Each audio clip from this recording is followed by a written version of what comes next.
Alright, hey guys, my name's Jake, and I'm back with Dirty Bird Outdoors, and so I'm getting ready for the Texas September teal season. You know, it comes around once a year, and it's one of my favorite hunts, and makes for, it sets the pace for the season, So, I like it because, you get your dog out, you get, you know, lots of time, that you've been waiting on. Dear God, when is teal season gonna come around? When is duck season coming around? So, I'm excited. I'm, ecstatic. So, I'm gonna do a little video, if y'all don't mind, on, how to call it teal. And, I'm a little skeptical about some, theories about teal hunting and teal calling and what have you. So, I'm gonna do a whole segment about teal season, and I'm going to try to do a segment about every phase of the Texas waterfowl season. So I'll do some calling tips for the opening day, late season, decoy tips. I'm going to do a lot better, like I said in my first video, about doing videos and staying posted. But if you want to stay posted with my social media page, check out Outdoors or triple W underscore outdoors, and you'll find me on Instagram, and if you look that up, we're Triple W Outfitters on Facebook, and so be looking for that on my social media. But so without further ado, I'm gonna give you a little bit of hints and tips and tricks about teal calling during teal season. So a lot of people around here in Texas say, "Oh, don't call it teal when you're teal hunting, because they've been called at their whole way down here." Well, BS.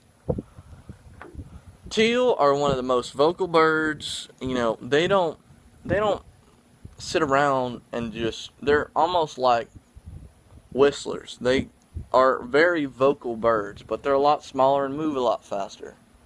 And they work a large, wide area. They'll work 4 or 5 miles. They'll work at probably a 4 or 5 mile radius in 2 hours if they don't like where they're sitting.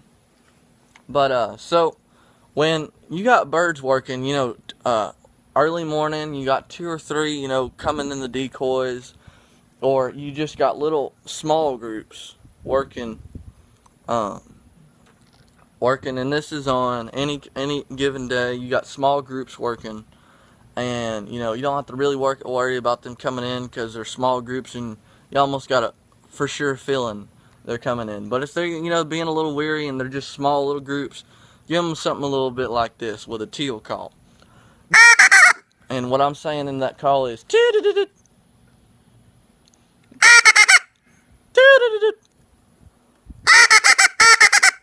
and you do it and do so continuously until they drop in the decoys and they're dead. And so that's kind of how that goes. And give them a little bit of something like that. If you got a group buzz by and they circle back around, go 40-50 yards out, and just hit them with a little bit of this and go. Give them something like that, and odds are they're going to circle back around. They're going to think, "Oh, they're calling back to us. We're coming back." But here is, if you got birds that are leery of the teal call, don't use a whistle. Wrong. Use this bad boy right here. This is your gateway into shooting teal. I'm not kidding. They eat it up. They eat the mallard call up. Last year I was hunting in a big marsh, and we had no mojos out, and we weren't calling at all. And I didn't have a teal call with me, so that kind of sucked in his own way. But we had no teal call, no nothing. All I had was in the bottom of my bag was an Echo, open water style mallard call And, I got to thinking, why don't we use this? So I started doing some of the little, teal stuff like this on a mallard call. Stuff like that. They liked it all right. But that was for the little groups. What I figured out about big groups of teal, they love that mallard sound. It gives them a sense of comfort. So if you got, 20, 30 birds working, and they're banking all over, and so you want to hit them with something like this. You want to give them a little bit of a, some quacks. Maybe if they're, 500-600 yards out and you can see them, and give them a little bit of a hail call. They eat up a hail call, I'll tell you that. So I'll give you a little bit of a little run through about what I like to do when, big flocks of teal are working, and, or, it's a cloudy day and they're really weary because they can see a lot better. So let me give you a little bit of something I do in the duck blind when I got big groups of teal working. I'll give you something like this.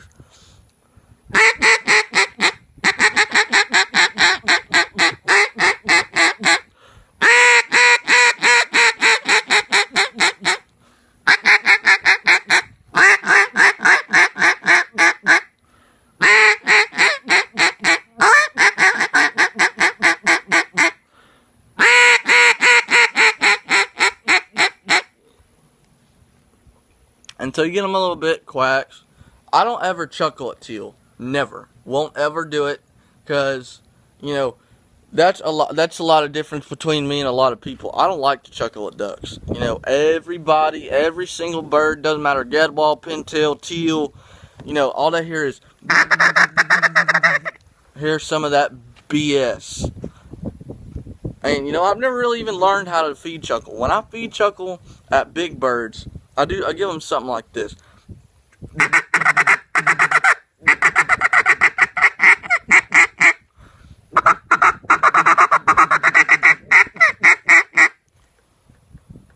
And that sounds more realistic than everything, because all that feed chuckling, they don't do that.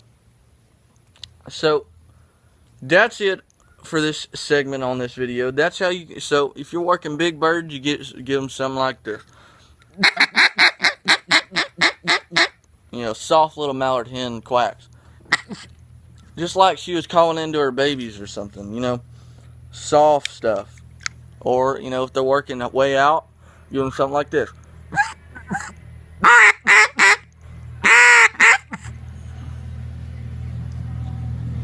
Or, if you got little groups, you work something like this.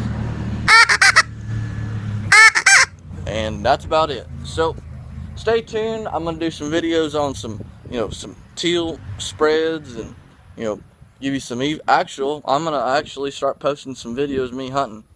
And so, also, if you're looking for a good place to teal hunt, I have September. I have the second weekend of teal season in Texas open on my outfitting guide. I've got all of youth season open. Glad to take your kids out hunting, put them on some real good birds. And so be checking that out. If you want to know more about my guide service, check out Facebook, and there's plenty of pictures. And so that's about it. So this is Jake Smith signing off Dirty Bird Outdoors.